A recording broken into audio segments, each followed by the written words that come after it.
السلام علیکم، کیسے ہیں آپ سب؟ امید کرتی ہوں سب ٹھیک ٹھاک ہوں گے۔ تو آج دیکھیں میرے کچن میں کتنا کچھ پھیلا ہوا ہے۔ ہوا یوں کہ صبح میں نے جانا تھا روٹ کنال کے لیے، تو ابھی میرا دوسرا سیشن چل رہا ہے، تو مجھے ڈاکٹر نے بلایا تھا 9:30 کے قریب۔ تو آج جو چھوٹا بیٹا تھا وہ بھی گھر تھا، ابراہیم سویا ہوا تھا، تو زینیا کو اس کے پاپا کے پاس میں چھوڑ گئی تاکہ میں جلدی سے یہ کام کروا کے نہ آ جاؤں۔ تو مجھے وہاں پہ لگ گیا تھا تقریباً 1 ڈیڑھ گھنٹہ۔ تو آتے ساتھ بس پھر میں نے چیزیں وغیرہ سمیٹی، کیونکہ بچوں کو ناشتہ کروا کے بس میں چلی گئی تھی اور کچھ چیزیں سمیٹ گئی تھی، لیکن ابراہیم سو رہا تھا تو وہ ساری کمرہ پھیلا پڑا ہوا تھا۔ تو سب سے پہلے وہ آ کے کیا تو گیس بالکل نہیں آ رہی تھی، مطلب بہت سلو آ رہی تھی، جس پہ میں تو آج کھیل ہی ہوا نا۔ تو میں نے جو مٹر پلاؤ سوچی ہوئی تھی، کیونکہ میں نے ہاسپٹل جانا تھا، اس لیے مٹر میرے پاس چھلے ہوئے پڑے ہوئے تھے۔ بس میں نے جلدی سے سوچا ہوا تھا رات ہی کہ میں مٹر پلاؤ کا نا پلاؤ بنا لوں گی۔ تو ویسے بھی لڑکیاں شوق سے بھی کھا لیتی ہیں، تو بھی میں نے یہ بنا لیا۔ تو بس اتنا ہی پانی میں نے ڈال دیا جتنا کہ یہ سلنڈر پہ پانی یہ اچھی طرح اس کو دم ہو جائے۔ پھر میں نے رکھنا تھا گھر کے لیے کھانا، تو میں نے آج بنانا چکن کا سالن۔ تو چکن کے لیے میں نے پیاز براؤن کیے تھے، اب میں نکال لوں گی، اور ٹماٹر اور میں نے یہاں پہ دہی ڈال کے رکھا ہوا تھا، بس اس کو نکالنے کی دیر ہے، پھر اس کو گرینڈ کروں گی۔ تو میں اس طرح بناتی ہوں، اس طرح یہ ہوتا ہے کہ پیاز اور ٹماٹر اچھی طرح مکس ہو جاتے ہیں اور بڑا اچھا سا یہ نا قورمہ ٹائپ بن کے ریڈی ہو جاتا ہے۔ تو بس جلدی جلدی سے میں پیاز کو کر رہی تھی، کبھی میں چولہے کو دیکھ رہی تھی، کبھی میں سلنڈر کو دیکھ رہی تھی، دعا تو یہی کر رہی تھی چولہا جو ہے نا وہ تیز ہو جائے۔ تو بس جب آنچ تھوڑی سی مجھے تیز لگی تو میں نے سلنڈر بند کر دیا، کیونکہ سلنڈر کا بھی کوئی پتہ نہیں چلتا نا، جتنا آپ استعمال کریں پھر بھروانا بھی پڑتا ہے، پھر یہاں سے ہمارے گھر سے کافی دور بھی ہے۔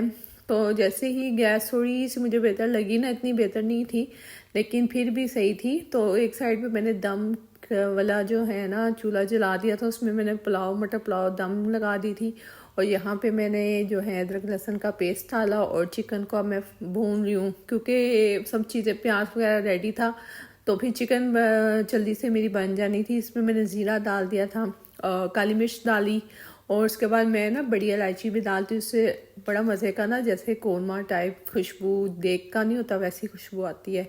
تو آپ بھی اس طرح بنائیے گا، بڑے مزے کا قورمہ اس طرح بنتا ہے۔ ویسے تو شوربے والا سالن ہی ہے، میں نے اس کو قورمہ ہی کہتی ہوں۔ تو یہاں پہ میں اچھی طرح اس کا بھون رہی ہوں تاکہ اس کا کلر تھوڑا سا چینج ہو جائے۔ یہ دیکھیں میری چولہے کی آنچ جو کہ بہت زیادہ مجھے تنگ کیا نا آج۔ تو ابھی تو میں اس پہ کر رہی ہوں، تھوڑی دیر بعد میں سلنڈر پہ پھر شفٹ ہو جاؤں گی، کیونکہ کھانے کو ہو رہا تھا لیٹ۔ تو بس ابھی یہ جو ہے اس میں مسالے ڈالنے لگی ہوں۔ اس میں میں نمک، مرچ، ہلدی، پسا دھنیا اور یہ سب ڈال کے نا تھوڑی سی میں نے اس میں جو ہوتی ہے کشمیری مرچ وہ بھی ڈالی تھی، تاکہ اس کا کلر جو ہے نا بڑا اچھا سا آ جائے۔ تو اس کو اچھی طرح بھون لوں گی۔ اس کے بعد جو میں نے مسالہ ٹماٹر، پیاز اور دہی ڈال کے گرینڈ کیا ہوا تھا بس وہ ڈال دوں گی۔ پہلے میں اس لیے یہ مسالے ڈال دیتی ہوں کہ مسالوں کا کچا پن نا جو ہے وہ نکل جائے۔ اس کے بعد جو میں نے گریوی تیار کی ہوتی ہے نا پھر میں وہ ڈالتی ہوں، پھر اس کی اچھی طرح بھنائی کر لیتی ہوں۔ آج کیونکہ گیس نے بڑا مسئلہ کیا ہوتا تو میں نے اس کو 5 منٹ کرنا پریشر لگا دیا تھا سلنڈر کے اوپر۔ تو کافی بہنیں میرے سے پوچھتی ہیں سارے اس کام کا آپ نے کس طرح سٹارٹ کیا، کیوں سٹارٹ کیا؟ تو اس کام کو سٹارٹ کرنے کی نا ایک سب سے بڑی وجہ میری تھی، بہت بڑی وجہ تھی۔ میرا جو چھوٹا بیٹا تھا نا، جب میں یہاں شفٹ ہوئی تھی تو مجھے اس کو ایڈمیشن کروانے کے میرے پاس پیسے نہیں تھے، بالکل بھی نہیں تھے۔ اس ٹائم میرے ہسبینڈ کا بھی کام نہ ہونے کے برابر تھا، کیونکہ وہاں سے اس کو اسکول میں نا مائگریشن کروانی تھی، اور فیس بھی مجھے اس کو پے کرنی تھی۔ ظاہر بات ہے 2 ماہ کی فیس تھی، تو 2 مہینے میرے بچے کا نا ٹائم بہت ضائع ہوا۔ تو مجھے افسوس بھی ہوتا تھا۔ پھر یہی تھا کہ پھر میں نے یہاں پہ آ کے نا یہ کام سٹارٹ کیا۔ میری خالہ نے اس پہ مجھے بہت سپورٹ کیا، انہوں نے مجھے بار بار کہتی تھی تم کوئی کام کرو، تم کوئی کام کرو، تمہارا بیٹا گھر میں بیٹھا ہوا ہے اس طرح، اور مجھے خود پریشانی ہوتی تھی۔ ظاہری بات ہے ایک بیٹا کالج جا رہا ہے، دوسرا گھر میں بیٹھا ہوا، تو ماں کو یہ تکلیف کیسے برداشت کر سکتی ہے۔ پھر میں نے نا ہمت کر کے پھر یہ کام سٹارٹ کیا تھا۔ میرا تو ریزن یہ تھا اس کام کو کرنے کا، کیونکہ بچوں کی پڑھائی میں کوئی کمپرومائز نہیں کرتی۔ شروع سے لے کے اب تک میرے بچوں کا یہ ہے کہ میں نے ان کو چھٹی بھی نہیں کروائی، لیکن یہ ہو گیا تھا کہ اتنا زیادہ نا فیس کی وجہ سے اور کچھ میرے پاس ان کے فیس جمع کرانے کے پاس پیسے بھی نہیں تھے، تو مجھے اس کو 2 مہینے کے لیے گیپ کروانا پڑا۔ تو میں پہلے سوچتی تھی پتہ نہیں میرا بیٹا اسکول اس سال جائے پائے گا بھی کہ نہیں۔ اس کا کافی کام جو تھا پھر وہ پینڈنگ پہ پڑ گیا۔ پھر میں نے جا کے سر سے بات کی، پھر میں نے اس کا سارا جتنا بھی تھا پیسے جمع کیے اسی کام سے، تو پھر میں نے اس کو اسکول میں کروایا، تو پھر بڑی خوشی ہوئی۔ اور تب مجھے محسوس ہوا کہ آج میں نے کچھ اچیومنٹ حاصل کی ہے اس کام کو لے کے۔ تو پھر یہی ہے کہ اللہ کا شکر ہے میرے بچے، اب یہ ہے کہ میں یہ کام کر رہی ہوں تو بچوں کی فیسیں اور گھر کا میرا جو کچن کا کام ہے نظام وہ چل جاتا ہے۔ اللہ کا شکر، اللہ کا شکر، جتنا شکر ادا کروں کم ہے۔ تو یہ ہے کہ آپ کے ہاتھ میں کوئی ہنر ہونا تو آپ اپنے خود بھی کچھ کر سکتے ہیں اپنے بچوں کے لیے، اپنی فیملی کے لیے۔ ظاہری بات ہے میاں بیوی گاڑی کے 2 پہیے ہوتے ہیں، اگر مشکل وقت میں ہم ایک دوسرے کا ساتھ نہیں دیں گے تو کون دے گا؟ اور یہ سوچنے والی بات بھی ہوتی ہے، کچھ لوگ نہیں کرتے، لیکن میرا ایسا ضعف نہیں ہے۔ میں کہتی ہوں کہ میرے ہسبینڈ نے جب حالات بہت اچھے تھے تو مجھے کسی چیز کی کمی نہیں تھی، تو ابھی ان پہ وقت آیا تو میں ان کا ساتھ نہیں چھوڑوں گی، ان کے ظاہری بات سپورٹ کروں گی ان کو۔ تو میں نے بھی یہ کام جو ہے نا وہ سوچا کہ میں کوکنگ کر لیتی ہوں، تو کیوں نہ اس کو اپنا جو ہے بزنس بنایا جائے، گھر بیٹھ کے کر سکتے ہیں اور عزت سے کما سکتے ہیں۔ تو ظاہری بات ہے ایک بندہ بھی گھر کا سربراہ گھر میں بیٹھا ہو تو کتنا مشکل ہوتا ہے۔ تو پھر میں نے یہ کام سٹارٹ کیا اور کبھی یہ محسوس نہیں ہونے دیا کہ آپ گھر میں بیٹھے ہیں اور میں کام کر رہی ہوں۔ تو ظاہری بات ہے جب ان کے کام کرتے تھے اور سب کچھ کرتے تھے، کبھی انہوں نے مجھے یہ چیز کی محسوس نہیں ہونے دی۔ وقت سب جو ہے گزر جاتے ہیں، انسان کا جو ہے رویہ یاد رہ جاتا ہے، اور کہتے ہیں نا بیماری میں شوہر کا اور غریبی میں بیوی کا پتہ چلتا ہے کہ وہ کون کتنا ساتھ دیتا ہے۔ تو میں تو یہی کہتی ہوں کہ اگر آپ کے ہسبینڈ کا حالات آپ کے کچھ ایسے ہوں جس کی وجہ سے آپ کا ہسبینڈ گھر بیٹھے ہیں کسی بھی وجہ سے، تو اگر آپ کو کچھ بھی ہنر ہے تو آپ کر سکتے ہیں، ساتھ دے سکتے ہیں۔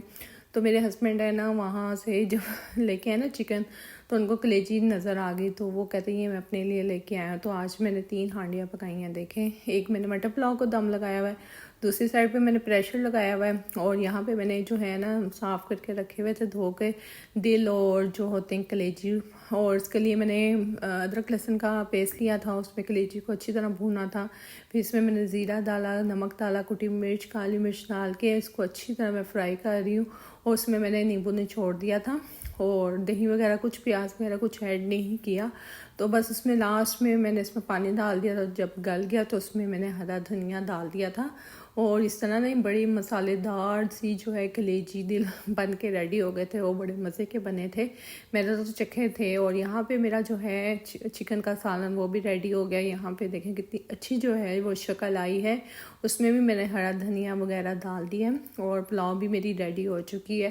بس اللہ کا شکر ہے میرے سارے کام ہو گئے۔ روٹی تو نہیں بنے گی اس چولہے پہ، تو روٹی میں پھر تندور سے ہی منگواؤں گی، کیونکہ اس پہ تو روٹی جو ہے نا پاپڑی بننے تھے، اور میں نے سلنڈر پہ پراٹھے بنا لیتی، روٹی میں اتنی نہیں بناتی، کیونکہ نا وہ سلنڈر کی گیس ہوتی ہے تو پھر مجھے وہ ہوتا ہے۔ اور میں آپ کو دکھا رہی ہوں کہ کتنا اچھا اس کا شوربہ بنا ہے، کوئی پیاز کوئی ٹماٹر اس طرح نظر نہیں آ رہے۔ اور آپ لوگوں کا بہت شکریہ جو بھی مجھے اتنا سپورٹ کرتے ہیں، اچھے اچھے میسج کرتے ہیں، اور اسی طرح انسٹاگرام پہ بھی جن لوگوں نے مجھے فالو نہیں کیا، اسی نام سے ہے پروین کچن ولاگ کے نام سے، تو وہاں پہ بھی مجھے ضرور فالو کیجیے گا۔ اور جو بھی آپ نے کوئی میسج کرنا ہو، کچھ بھی پوچھنا ہو، تو وہاں پہ آپ مجھے ڈی ایم کر سکتے ہیں، وہاں پہ میں آپ کو لازمی رپلائی دوں گی، کیونکہ یہاں پہ رپلائی کرنا ذرا مشکل ہوتا ہے، تو وہاں پہ آپ رپلائی میسج کریں گی تو میں ایزیلی آپ کو جواب دے سکتی ہوں، کیونکہ میرا بیزی اتنا ہوتا ہے نا شیڈول، تو پھر انسٹاگرام پہ مجھے ایکٹیو ہونا پڑتا ہے، تو وہاں پہ میں سب کو پھر ڈی ایم کرتی ہوں، کیونکہ مجھے زیادہ جو آرڈرس ہیں نا وہ انسٹاگرام سے ہی ملتے ہیں، اور ہاسٹل کا تو ماشاءاللہ میرا کام چلتا ہی رہتا ہے۔ تو ابھی مٹر پلاؤ بھی بڑے مزے کی ریڈی ہو چکی تھی، اور میرا جو کچن بھی ہے وہ اوپن ہو چکا تھا، اور ویسے بھی آج جمعہ تھا تو میں نے اتنے ہی حساب سے پلاؤ بنائی تھی کہ جمعہ والے دن نا ذرا دن میں کام ہوتا ہے اور شام میں بالکل بھی نہیں ہوتا، تو جب انسان کام کرتا ہے نا تو آپ کو پتہ چل جاتا ہے کہ کون سے دن کتنا کام ہوتا ہے. اور کل میرے بیٹے کی بھی برتھ ڈے تھی ہے، اور آج میں وائس اوور کر رہی ہوں. تو آج میرے بیٹے کی برتھ ڈے ہے، اور انسٹاگرام پہ جنہوں نے بھی میرے بیٹے کی برتھ ڈے کے لیے میسج کیے ان کا بہت شکریہ، بہت شکریہ. اور سب نے بہت اچھی دعائیں دیں. اور آج میں انسٹاگرام پہ اور یوٹیوب پہ جتنی بھی ایکٹیو ہوں اپنے بیٹے کی وجہ سے ہی ہوں.